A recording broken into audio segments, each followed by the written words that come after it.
par la dernière actualité. C'était juste hier, le Premier ministre, Abdelmalek Sellel. On l'attendait ou on ne l'attendait pas, je ne sais pas. Mais je vais quand même reprendre deux informations ou deux déclarations qui me semblent importantes phares. Il dit « Nous allons arrêter l'exploration après avoir fini les études sur les 2 premiers puits. L'exploitation de 2022, ce n'est pas un recul ou peut-être un recul sans perdre la face en 2022. » Bon, la question va être posée. L'aveu, le pétrole ne reviendra pas à $120. Nous nous sommes préparés depuis aujourd'hui. Nous sommes dans la crise. Alors, qu'est-ce que toutes ces déclarations, alors il nous les a balancées comme ça en vrac, beaucoup de choses. Dans la dernière séquence, pour reprendre ce que disait Khaled, la seule question qui intéressait les Algériens était posée à la fin de l'émission, donc c'était sur le gaz de schiste, où il a annoncé quand même des choses. On a un forage qui a été fait, un autre qui est en cours. Quand ce deuxième-là sera réalisé, on arrête pendant 4 ans. Ce n'est pas un moratoire, mais ça y ressemble un peu. Voilà. Donc, mais le vrai problème, c'est que cette annonce risque aussi de ne pas satisfaire les gens au sud qui attendent le mot moratoire, gel ou suspension, ou même d'abandon définitif du gaz de schiste. Il y a un problème de confiance qui continue à se poser jusqu'à maintenant. Ce n'est pas un recul ou c'est un recul peut-être un recul sans perdre la face en 2022. Vraisemblablement, ils ne seront plus là. Donc, la question... Oui, sur le plan de la communication, le Premier ministre a admis hier que le gouvernement n'a pas fait le travail nécessaire pour expliquer aux Algériens que c'est quoi le gaz de schiste, qu'est-ce qu'on va faire, est-ce qu'il sera exploité dans les médias à court terme, à long terme. Et il y a eu, ils étaient obligés de sortir du bois pour expliquer après une pression, une mobilisation très forte dans le sud, pas que dans le sud, mais il y a beaucoup de militants aujourd'hui qui s'opposent à l'exploitation du gaz de schiste. Et le Premier ministre hier, il n'était pas. Il dit que c'est une nécessité économique, pas dans les médias, il faut attendre 2022. Et à mon avis, encore une fois, le gouvernement communique mal avec l'opinion. Le gouvernement essaye de présenter la chose comme une maladresse de communication. Or, je pense que l'Algérie n'a pas de problème avec le gaz de schiste, et ce n'est pas un problème de communication, c'est un problème politique. Ils ont essayé. Aujourd'hui, ils disent qu'on va communiquer, on va dire la vérité. Le problème, c'est que les Algériens, à mon avis, dans une très large proportion, ne les croient pas. Même si, je répète encore une fois, dans l'absolu, l'exploitation du gaz de schiste n'est pas plus mauvaise que d'autres solutions. Mais les Algériens ne les croient pas. J'ai pu vérifier ça cette semaine à 2 reprises. J'étais sidéré par l'incroyable hostilité des Algériens pour le gaz de schiste. Et pour une fois, tous les réseaux sociaux, mais aussi dans les discussions, dans les cafés, tout ce qui se dit, une bonne partie de l'Algérie est hostile au gaz de schiste. Je rappelle que quand l'Algérie a voté pour le fils en très grande majorité, elle n'avait pas forcément raison, c'était pas forcément le bon choix. Pour le gaz de schiste, l'opinion est hostile, ce n'est pas forcément le bon choix. Mais je constate que l'opinion est hostile au gaz de schiste de manière incroyable. Celle-là était dans une situation intenable où il devait aussi bien calmer la contestation, mais en même temps ne pas céder sur le fond. C'est-à-dire qu'à terme, on va devoir exploiter le gaz de schiste. Il y a plusieurs problèmes qui se superposent en réalité. Bon, il y a bien sûr il y a un problème d'approvisionnement énergétique et de ressources en devises. On en a parlé la dernière fois. L'Algérie, Sonatrach et le ministère de l'Énergie pensent qu'ils sont obligés d'exploiter le gaz de schiste parce qu'il y a une déplétion de Hassi R'Mel extrêmement rapide, beaucoup plus rapide que prévu, par la faute de l'exploitation effrénée de Cheikh Khalil qui voulait faire du cash et qui n'a pas respecté les règles d'exploitation de ce géant et donc il a affaibli, donc il nous a mis dans une position difficile, encore une fois. Donc il y a cette problématique, il faudra exploiter du gaz de schiste du point de vue de Youssoui, du point de vue de Sonatrach, pour compléter ce qui va manquer dans le gaz conventionnel. Comment le vendre à la population ? C'est perdu. Voilà, c'est un échec. Ils n'ont pas su le faire. Vient se greffer dessus aujourd'hui, et c'est ça, peut-être ça qui est intéressant, toutes les manœuvres politiques et politiciennes. Quand Louisa Hanoun fait allusion à une manipulation étrangère, quand sur le plateau d'une radio publique, je ne vais pas la citer, monsieur Ali Hached est interpellé par son intervieweuse pour lui dire est-ce qu'il n'y a pas une manipulation qui essaie d'empêcher l'Algérie de mettre sur le marché mondial du gaz de schiste en grande quantité. On est à côté de la plaque. On est totalement à côté de la plaque. Il faut regarder tout simplement les préoccupations des gens qui vivent sur ces territoires, qui ont peur, qui sont perturbés, inquiétés, qu'on n'a pas rassurés et qui pensent que peut-être d'autres voies sont possibles. Il faut les écouter, tout simplement. J'ai écouté M. Abdelmajid Attar ce matin, donc vous ne l'avez pas écouté. À mon avis, c'est un homme qui est à la fois crédible et institutionnel. Il a dit, à partir de 2020-2022, on n'a plus de rente et on risque de n'avoir même pas de gaz. À mon avis, c'est ça le discours qui va venir, qui va être développé dans les semaines qui viennent. C'est pour ça qu'on dit que... On l'a eu hier. Non. Attar a été plus précis, parce que Attar, c'est le technicien. C'est Attar est la voix la plus... Personne ne le croit. Attar, c'est sérieux. Et Attar est la voix la plus crédible. Ça fait 1 an qu'il défend le gaz de schiste, mais lui est une voix crédible par rapport aux autres, même si les opposants du gaz de schiste l'accusent d'être proche du gouvernement. C'est la raison pour laquelle. Moi, je pense que Hassan a raison. La population de Insalah, en tous les cas, les opposants, ont mené un très joli combat. Et il faut dire aussi, c'est qu'ils n'ont pas cédé. Ils se sont réunis avec le directeur général de la Sûreté nationale, qui leur a proposé de désigner 3 personnes pour aller rencontrer le président. Ils ont refusé. Ils ont tenu bon, ils sont restés fermes et je suis certain qu'ils ont été très déçus par l'intervention hier du Premier ministre parce que le Premier ministre aussi était ferme. Les gens attendaient un recul, mais non, il n'y a pas de recul. Il a bien laissé entendre que le gouvernement n'allait pas changer sa stratégie. Preuve en est, il a dit oui, de toute façon, c'est pas maintenant, c'est 2022. Donc l'exploration de ce puits va se poursuivre jusqu'à ce moratoire de 4 ans qui va permettre. Donc je pense qu'il faut attendre aussi aujourd'hui la réaction des gens de Insalah qui vont réagir. Je pense qu'ils ont une réunion à 14h. Alors, cela dit, nous nous sommes préparés depuis. Aujourd'hui, nous sommes dans la crise. L'aveu. Nous sommes dans la crise. Comment il s'est préparé? Quelle annonce a-t-il fait? Quelle décision phare? Il ne s'agit pas d'austérité, c'est ce qu'il a bien dit, mais de maîtrise des dépenses. On a écouté aussi le ministre des Finances, j'aimerais quand même le rappeler, on l'a écouté, enfin, des propos ont été repris par l'agence de presse sur des déclarations que je cite: à l'avenir, le citoyen paiera ce qu'il doit payer dans un hôpital public en contrepartie des soins ou bien son loyer pour le logement public. Chacun doit assumer ses responsabilités. L'État veillera à ce que les subventions soient réservées progressivement aux couches défavorisées. Une déclaration qu'il a faite devant les membres du Conseil de la Nation. C'est l'hier, rien, c'est du cafouillage comme il n'est pas permis. Est-ce qu'il y a un conflit au sein du gouvernement autour de la démarche éventuelle qui serait engagée dans cette conjoncture de crise? Moi, je pense que l'intervention du ministre des Finances est très subtile finalement, parce que en fait, il dit ce que tout le monde. Enfin, je disais la semaine dernière, il y a un haut responsable qui, je l'espère, va venir sur le plateau de l'invité du direct sur Radio M, le dire en direct à l'antenne. Il dit en gros. Abdelatif Benachno. Espérons que c'est lui. Il dit en gros, tout le monde sait tout le monde sait ce qu'il faut faire, mais tout le monde sait que ça ne va pas se faire. Et donc, Monsieur Djellab dit ce qu'il faut faire. En gros, il dit ce qu'il faut faire. C'est-à-dire amener progressivement la population à payer les services au plus près de leur prix coûtant et réserver les subventions à ceux qui en ont réellement besoin. Mais il est ministre dans un gouvernement. Mais il ne dit pas quand ça se fera. Il dit à l'avenir. Donc, à partir du moment où il dit à l'avenir, il faut comprendre que ça ne se fera pas sous Bouteflika. Et encore une fois, de mon point de vue, Bouteflika ne voudra pas le faire jusqu'au bout.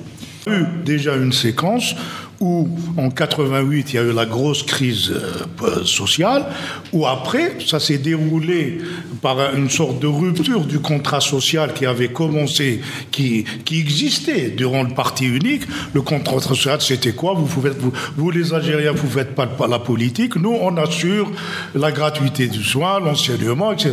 Ce contrat social a commencé à être rompu au milieu des années 80. Ça a débouché sur octobre. Et en principe, principe, ce changement de contrat social doit s'accompagner d'un changement de régime politique.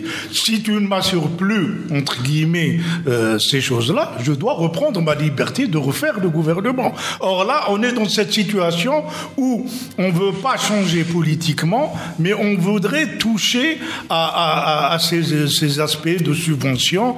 Donc on est en plein dans la difficulté. Alors, je juxtapose à cette problématique, quand Abed dit il n'y a pas de gouvernement, il y a des lobbies, etc.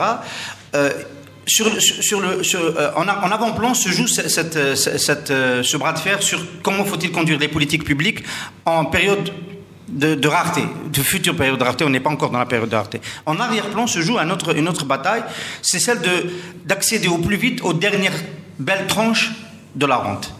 Et l'axe Saïd Bouteflika, Bouchouer, Haddad, aujourd'hui est hyper actif pour essayer de récupérer ce qu'il y a à récupérer. Bon.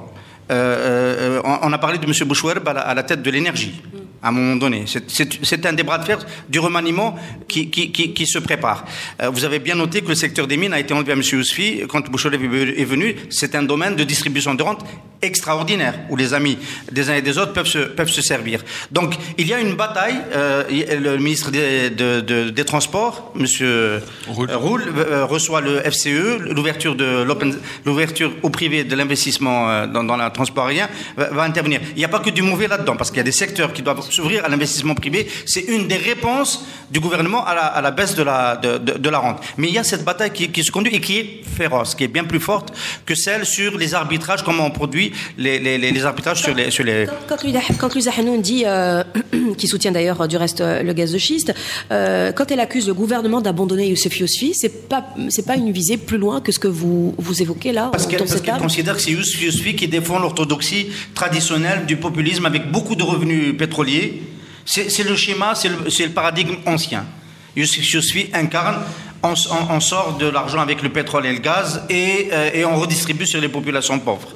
Voilà, c'est le schéma qu'elle veut défendre et elle considère qu'il n'est pas défendu dans cette démarche. Sauf que ce modèle-là ne peut plus fonctionner pour toute une série de raisons. Quand je parlais tout à l'heure de conflit, est-ce que vous pensez que les tiraillements qu'on avait évoqués jusqu'ici, depuis le début, entre la présidence, entre les services de sécurité et l'armée, est-ce que ces tiraillements, on ne peut pas les retrouver aujourd'hui au sein du gouvernement? Est-ce que ça ne vous paraît pas? Il y a déjà un sérieux problème, le fait qu'on envoie le DGSN rencontrer des populations qui se soulèvent. Il y a un sérieux problème. Soit on ne fait pas confiance au ministre, soit aucun ministre ne va assumer de faire face à une contestation quand même qui est large, qui est grande, et soit aucun ministre n'a aucune crédibilité pour apporter des réponses claires à un problème qui est posé de manière claire par des citoyens. Un signe qui ne trompe pas.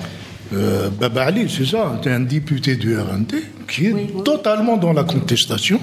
Sur les réseaux sociaux, hier, ils ont annoncé qu'il a démissionné après la prestation de celle-là. On n'est pas très sûr que ce soit vrai, mais c'est un membre du RND, c'est-à-dire qui finalement est plus près de la population que de l'appareil. Il a décidé de se mettre du côté de la population. Ce que dit Hassan à propos du DGSN qui va comme émissaire à Ain Salah, moi j'en tire deux conclusions. La première, c'est que le président Bouteflika a aboli la Constitution. On n'a plus besoin de l'amender. Donc, le président Bouteflika dit vrai, d'une certaine manière. Il croit, sa vision politique à lui, c'est que dans le pays n'existe que l'appareil militaire et sécuritaire. C'est eux qui l'ont ramené au pouvoir, c'est avec eux qu'il doit discuter et c'est eux les vrais interlocuteurs. Donc les ministres, les partis, les associations, la société civile, ils balayent ça d'un revers de la main. La deuxième chose, c'est que c'est peut-être une manière de réinjecter Monsieur le général Hamel dans le circuit pour le réhabiliter un petit peu. Voilà, c'est ce que je tire de cette histoire de Hamel. Alors justement, puisque vous en parlez beaucoup, se sont interrogés sur ce déplacement de Hamel à Ain Salah, estimant que cela incombait bien sûr au Premier ministre. On a même déduit qu'il partait. C'est l'aile. Son apparition, ce n'est pas aussi pour dire je suis là et peut-être témoigner d'un malaise effectivement. Je pense que ce que dit Sellel, n'a pas de signification particulière parce qu'il dit une chose et son contraire. Je ne pense pas qu'il détient le pouvoir. Il est là, c'est une façade pour un vrai pouvoir qui est ailleurs. Donc, il est chargé de meubler une situation, mais à mon avis, c'est pas là que ça se décide. Mais pour une fois, je pense que ce qu'il a dit hier est le résultat d'une concertation à l'intérieur du pouvoir parce que ça maintient un certain nombre d'équilibres. Contrairement à ce que dit Maghreb émergent, le titre de Maghreb émergent, à mon avis, n'est pas valable. C'est le gouvernement maintient sa position sur le gaz de schiste ou change sa position sur le gaz de schiste. Non, cela n'a rien dit sur ça. Il n'a rien dit de nouveau, du moins. En tous les cas, il y a une personne qui me fait de la peine, et ça se voit qu'elle sera lâchée. C'est bien Youssef Yousfi, qu'on donne partant depuis plusieurs semaines. Lui-même devrait savoir peut-être. Le nom de son successeur circule. Il est parti à Ain Salah. Les négociations ont échoué. Il a même été ridiculisé par la population sur place, qui lui a montré par les arguments que cette exploration ne servait à rien. Donc, il met toutes ses forces dans la dernière bataille, Youssef Yousfi, et le gouvernement est aussi en train de le lâcher. Est-ce que Hamel Ain Salah, vous ne voyez pas ça peut-être comme une carte blanche aux contestataires, aux manifestants, parce qu'après tout, il est allé, il les a écoutés pendant longtemps, et apparemment le courant est passé. En tout cas, les commentaires, c'est ce qui relève, et notamment de ceux du porte-parole des protestataires. La question que je vous pose, c'est que c'est pas une espèce de carte blanche. Attention à la manipulation. En fait, c'était ça son message. Faites juste attention à la manipulation. Mais d'un autre côté, les marches sont interdites, même si la région est stratégique. Depuis tout le temps, tous les gouvernements successifs, à l'exception d'une période, ils font toujours une analyse policière des événements sociaux. Ils n'ont jamais sur une analyse politique, sociale et économique. Ils ignorent ils interdisent aux Algériens de réfléchir. Ils pensent que les Algériens sont incapables de réfléchir sur les questions qui les concernent. Et là, c'est une question quand même d'une importance stratégique. Mais il s'avère que les leaders de la manifestation ont la maîtrise du dossier. Et paradoxalement, ça vient du Sud. En fait, c'est très profond. Ce que disait tout à l'heure Sharef, comme quoi Bouteflika ne reconnaît que les appareils sécuritaires. En fait, c'est le régime qui fonctionne comme ça. Les partis politiques font de la figuration. Ils sont là pour animer. Louisa Hannoun, je suis désolé de le dire, peut-être croit à ce qu'elle dit, mais elle est dans une configuration, elle paraît ridicule, malgré elle. C'est un système où les partis politiques paraissent des pantins, et quand ils rencontrent un vrai mouvement comme au Sud, solide, très ancré, ils ont un problème. Ils découvrent qu'il y a de la politique quelque part. J'ajouterais effectivement, le système ne croit qu'aux appareils sécuritaires, ou Bouteflika ne croit qu'aux appareils sécuritaires, et il croit aussi à il comptabilise le rôle du ministre de l'Énergie comme étant celui qui doit ramener de l'argent. Et Khlil a vendu sa fonction pendant longtemps. À la limite, à un moment donné, tout le monde savait que Khlil tapait dans la caisse, mais Khlil leur disait « Moi, je vous ramène beaucoup d'argent ». Et donc, il a fait perdurer son mandat sa présence à la tête du secteur pendant très longtemps grâce à cela. Yousfi, effectivement, il est en train d'être lâché. Tout le monde essaie de le défendre, y compris Louisa Hannoun, parce que aujourd'hui, on le regarde comme celui qui n'arrive plus à ramener de l'argent. Il a raté le dernier appel d'offres pour les investissements étrangers, alors qu'il avait changé la loi pour essayer de rendre attractif l'amont pétrolier algérien. Il n'arrive pas il y a eu Tigentourin qui l'a encore affaibli, il y a eu des contrats qui ne se sont pas déployés à temps, et donc aujourd'hui c'est un peu le mouton noir dans le gouvernement. Il n'arrive pas à développer le gaz de schiste, il a mal vendu cet emballage, et donc il a mal emballé ce produit, et donc aujourd'hui s'il y a une tête qui doit tomber en premier, du point de vue de la mythologie du système, c'est l'énergie. Mais pour autant, ils n'ont pas une solution. J'ajouterais que si Abdelmadjid Attar n'était pas lié totalement à l'opposition, et c'est un proche de Ali Ben Fliss qui l'a soutenu à 2 fois. Aujourd'hui, le ministre de l'Énergie, ce serait Abdelmadjid Attar. Je crois qu'on lui ferait la proposition rapidement. La Bouteflika et l'artiste, il pourra l'inviter. Non, mais quand même, je voudrais revenir sur Hamel parce que là, tu es allé sur autre chose. Hamel, dans le sud. Hamel, il est fort de son succès à Gherdaya, il est fort de son succès face à la. Excuse-moi, Ihsan, non. Hamel, vous avez vu le sécuritaire à Ain Salah. Bon, en tout cas, comme la presse l'a repris, a ramené l'information. C'est pas le sécuritaire qui était là, c'est quelqu'un qui a écouté, c'est plus symbolique. Sa présence est plus symbolique. Ne pensez-vous pas cela? Que le patron qui est allé leur dire. Il est parti pour discuter avec ces gens-là. Il ne va pas envoyer la police pour discuter. C'est-à-dire, il va les écouter, c'est normal. Il n'a rien dit qu'il ne dirait pas consent. Hamel est légitime à Ain Salah. Parce que ceux qui se prétendaient des intermédiaires ont échoué. Tout à fait. Il a raison de dire, écoutez, demain c'est moi qui vais bastonner, donc je vais y aller sur les lieux et essayer de régler le problème. Ceci dit, sur Ain Salah, moi, il y a 2 points qui me gênent. Le premier, c'est l'unanimité qui se fait contre le gaz de schiste, qui risque d'être dangereuse parce que si jamais il se trouve qu'on est obligé d'utiliser le gaz de schiste ou là que ça devient intéressant de l'exploiter, ça sera extrêmement difficile de dénouer le problème. Donc le deuxième volet, c'est que c'est la mauvaise gestion de Ain Salah.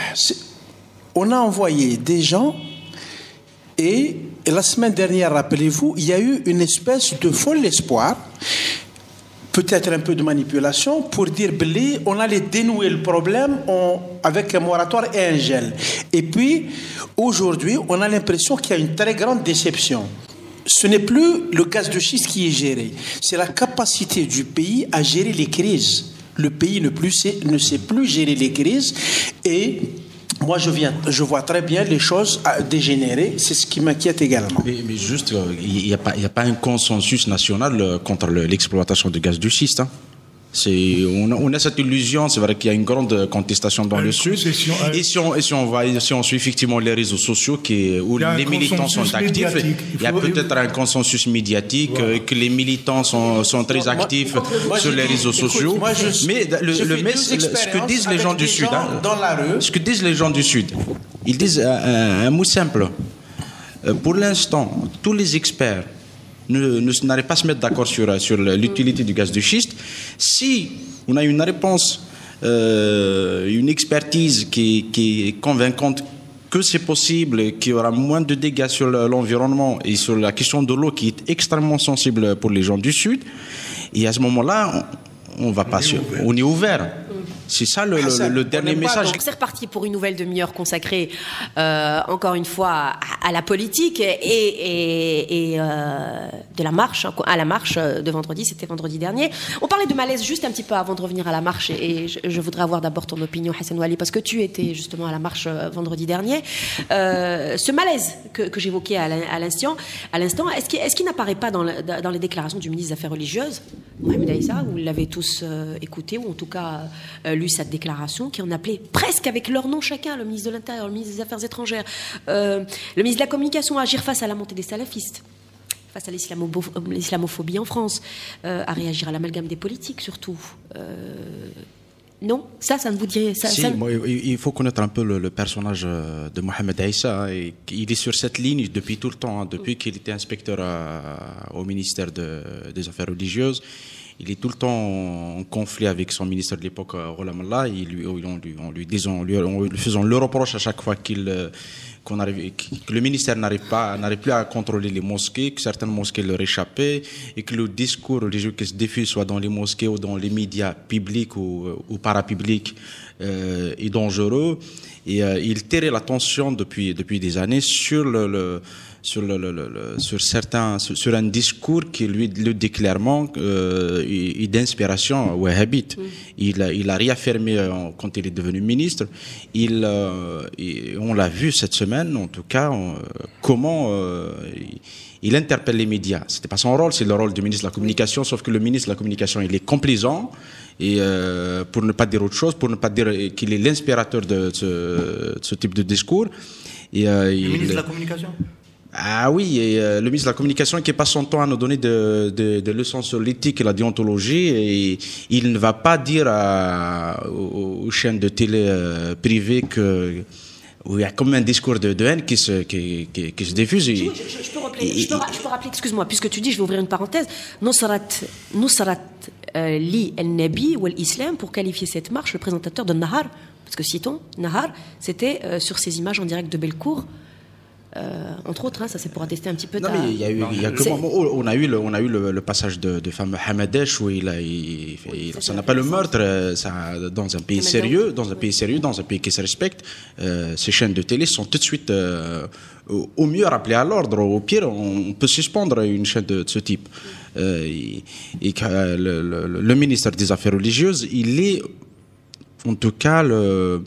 sait en tout cas la gravité que peut provoquer ce type de discours religieux. Notamment aussi quand il parle de l'islamophobie et qu'il tire un petit peu la sonnette d'alarme par rapport à la gestion des politiques de cette question et en tout cas la position que les politiques devraient avoir face à la montée de l'islamophobie en France. La difficulté, c'est que ce que dit le ministre des Affaires religieuses, c'est la vision du ministre des Affaires religieuses, c'est pas la vision du gouvernement.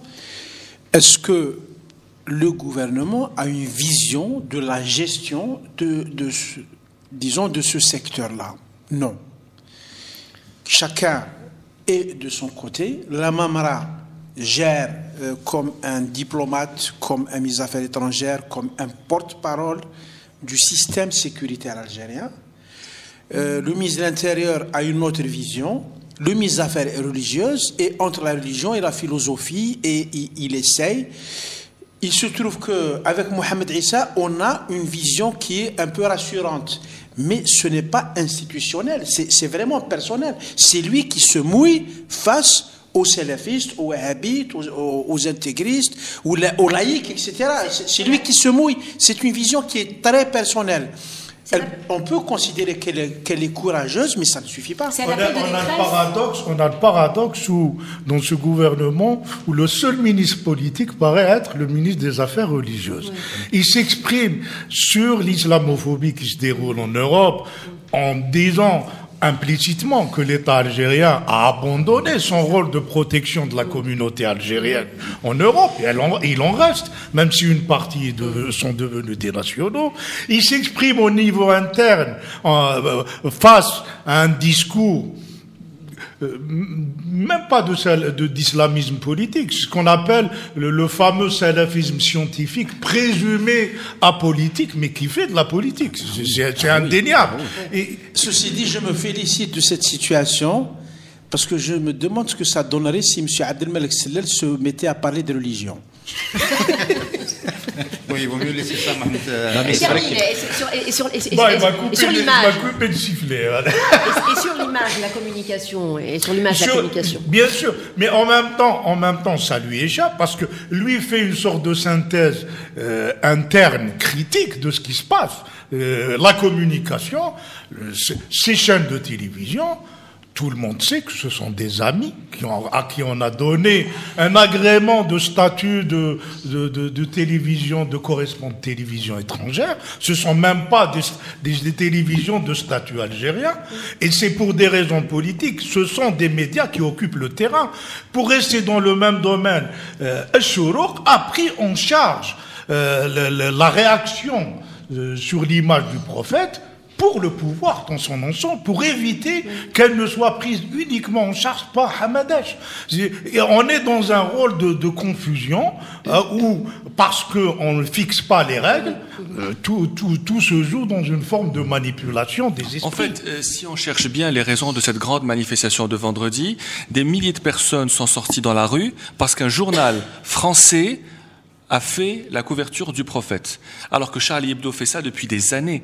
Personne n'a bougé, il n'y a jamais eu de manifestation en Algérie. Je suis Mohamed parce qu'un journal satirique français a fait cette une. Il aura fallu qu'il y ait l'attentat, qu'il y ait des journalistes et des dessinateurs qui meurent. Il aura fallu qu'il y ait une partie de la presse algérienne qui se solidarise avec leurs confrères français pour que des gens décident de faire une manifestation et pour dire non, nous ne sommes pas d'accord avec eux. Donc je pense que c'est plus une marche politique qu'une marche religieuse. Saïd Jafar a dit que Shourouk a pris cette attitude pour le compte du pouvoir. On peut quand même peut-être demander à Khaled Rani qui fait le journal de Shourouk TV. ce qu'il en est? Oui, je peux répondre. Moi, j'ai même participé à cette journée de mobilisation et moi, j'ai animé une tranche de 19h à 20h. Moi, j'ai orienté le débat sur les limites que la liberté de la presse peut avoir, que ce soit dans le domaine religieux ou pas, avec notamment le président du MSP et Abdelaziz Rahabi, l'ancien ministre de la Communication. Ce fut un débat totalement politique, il n'y avait aucune allusion à la religion. Pour le reste, tu avais une idée un petit peu de la ligne.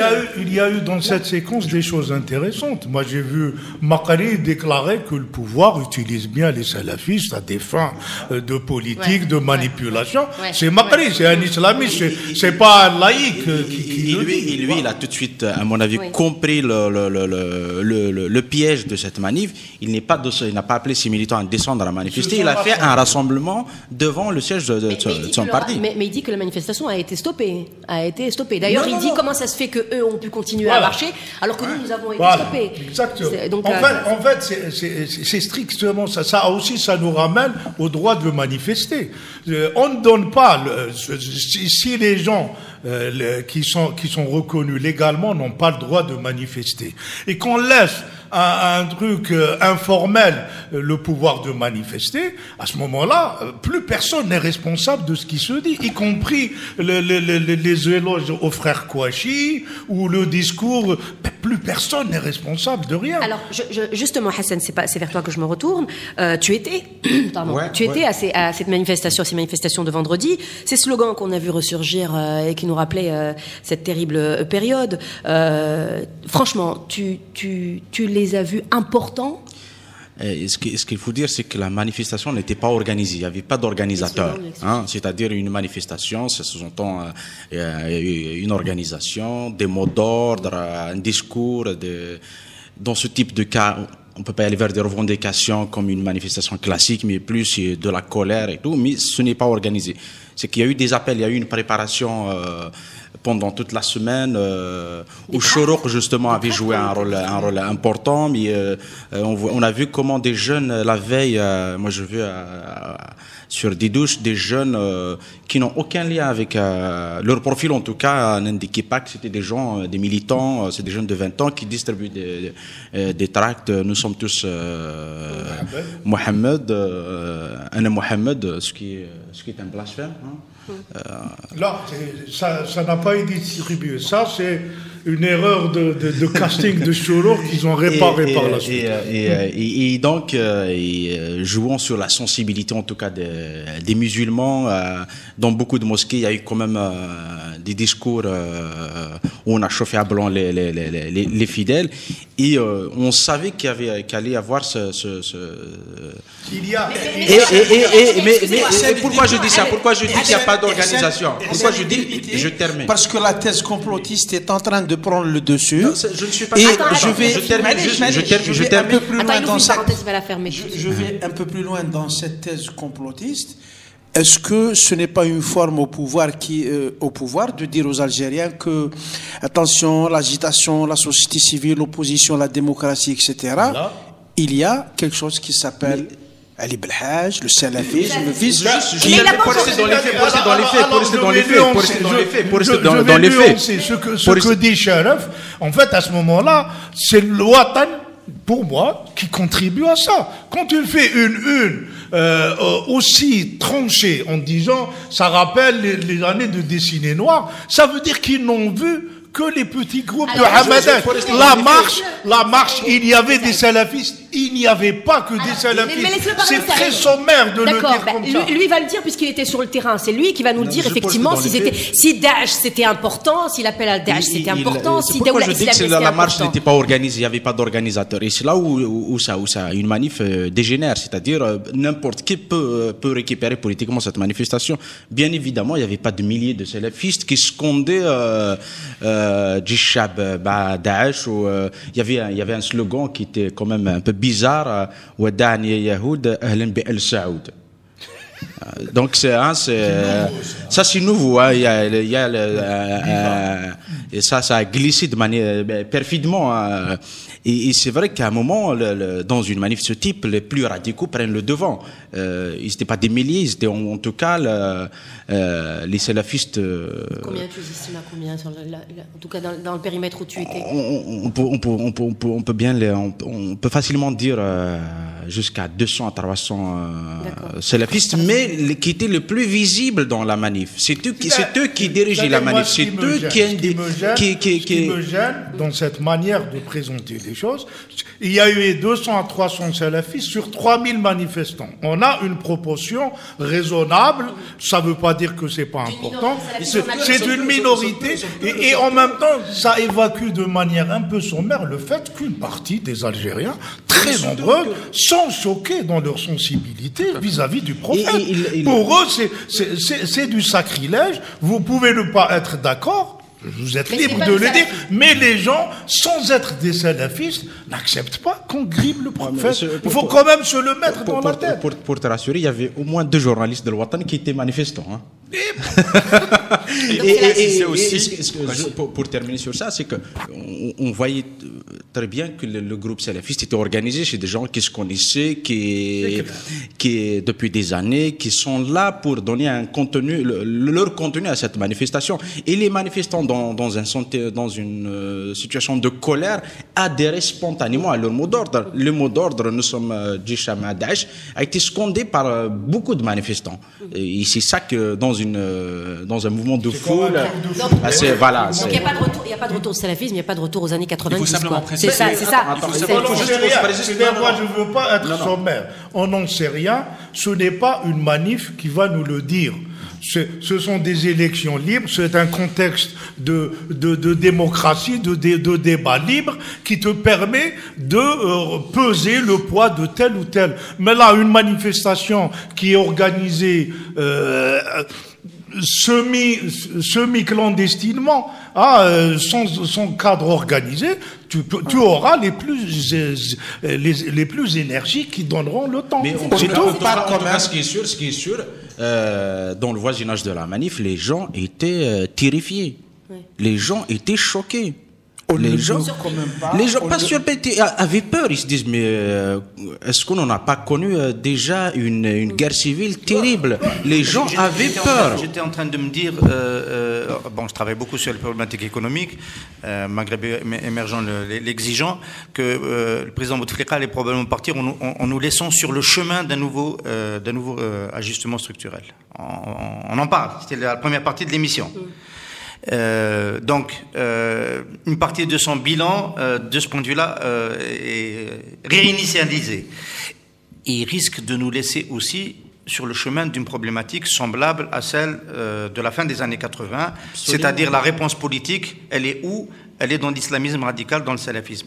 C'est aujourd'hui, symboliquement, depuis la marche de vendredi dernier, une possibilité, ne serait-ce que par le caractère spectaculaire de ce qui est arrivé.